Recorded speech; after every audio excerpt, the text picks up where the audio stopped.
आखिरकार बिल्ली पूरी तरह थैले से बाहर आ ही गई। चौधरी बरादरान हुकूमत में होते हुए हुकूमत के खिलाफ बोल लिए, ख्वाजा साद रफीक समेत दीगर लीगी रहनुमाओं से बैठकें कर चुके, अपने घर में बैठकर पीटीआई के खिलाफ की गई बातों की वीडियोस लीक करा चुके, तहरीक इंसाफ के अरकान असम्बली को लाल बत्ती वाली गाड़ियों का लॉलीपॉप भी दे चुके। और तो और जब पूरी दुनिया की पार्लियामेंट्स कोरोना की वजह से बंद पड़ी हैं, ये नून लीग के साथ मिलकर पंजाब असम्बली का इजलास गवर्नर को बाईपास करके बुला चुके और हुकूमती इदारों के लिए एक नई मुश्किल खड़ी कर चुके हैं। जब कोई वार कारगर ना हुआ तो रियासत और नैब के खिलाफ अदालत में भी पहुंच गए।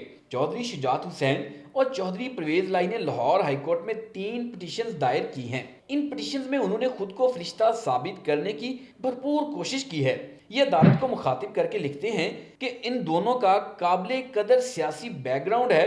दोनों मुख्तलिफ अदवार में वज़ीर आज़म, नायब वज़ीर आज़म, वज़ीर दाखिला, वज़ीर आला और जाने क्या क्या रह चुके हैं। सियासी बहरानों और कौमी इशूज़ के दौरान मसालहती और सालसी किरदार निभाते रहे हैं।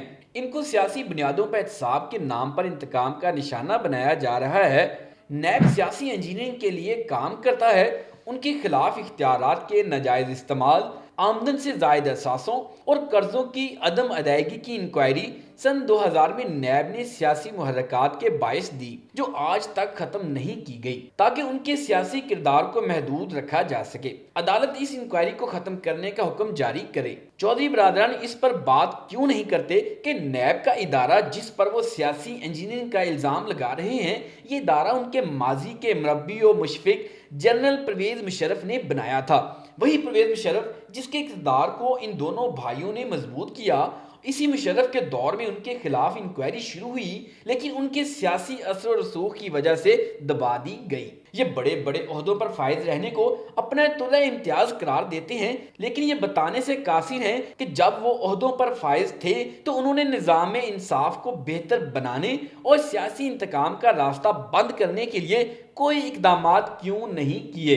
नवाज शरीफ को जब नैब मुख्तलिफ मुकदमात में रगेद रहा था तो ये मुंह बंद किए क्यों बैठे रहे। चौधरी बरादरान ये भी नहीं बता रहे कि जिन 20 साल में अपने सरों पर तहकीकात की तलवार लटकाने का वो जिक्र कर रहे हैं, उनमें से 8 साल तो खुद मुशर्रफ के साथ इक़्तिदार में थे।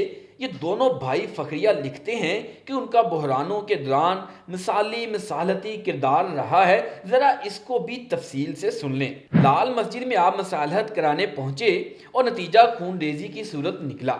नवाब अकबर बुगटी से भी मसालहत कराने निकले थे और उसके बाद बलोचिस्तान आज तक आग में जल रहा है। तारुल कादरी धरना लेकर इस्लामाबाद पहुंचे तो आप सालिस बनने आ गए। नतीजा ये कि सानहा मॉडल टाउन के मुतासरीन आज भी इंसाफ को तरस रहे हैं और मामला दब गया। और जो सियासी क़यादत इस सानहे में मुलजिम थी, आज आप उनसे पींगे बढ़ा रहे हैं। मौलाना फजलुर रहमान के धरने में भी आप मसालतकार बने। ज़रा बताएं तो क्या नतीजा निकला। सालसी मसालत के बाद अब आते हैं उनके मिसाली मुमताज़ सियासी किरदार पर, जिसका जिक्र उन्होंने अपनी पिटीशन में किया है। अरे जनाब, मिसालें तो आपने वाकई कायम की हैं। नवाज शरीफ ने आपको उरूज पर पहुंचाया, उस पर बुरा वक्त आया तो साथ छोड़कर मुशर्रफ से जा मिले और इक़्तिदार के मजे लूटने लगे। मुशर्रफ पर बुरा दौर आया तो उसको बीच मंझधार अकेले छोड़कर पीपल्स पार्टी की हुकूमत में नायब वज़ीर आज़म समेत दीगर वजारतें ले ली। नून लीग के 5 साल में आप बार बार कोशिश करते रहे कि माजी की रंजिशें खत्म हो और ईवान इक़्तिदार तक रसाई मिल सके। तहरीक इंसाफ को रूज मिलता नजर आया तो अपनी सीटें बचाने के लिए इमरान खान से हाथ मिला लिया।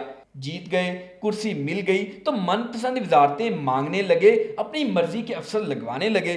स्पीकर होते हुए पंजाब के इंतजामी अमूर में मुसलसल मुदाखलत करने लगे।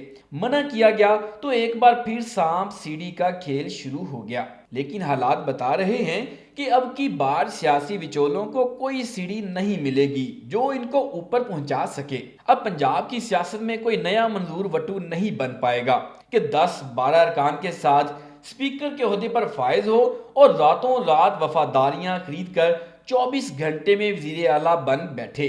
सियासी विचोलों का किरदार खत्म, पर्दा बस गिरने को है।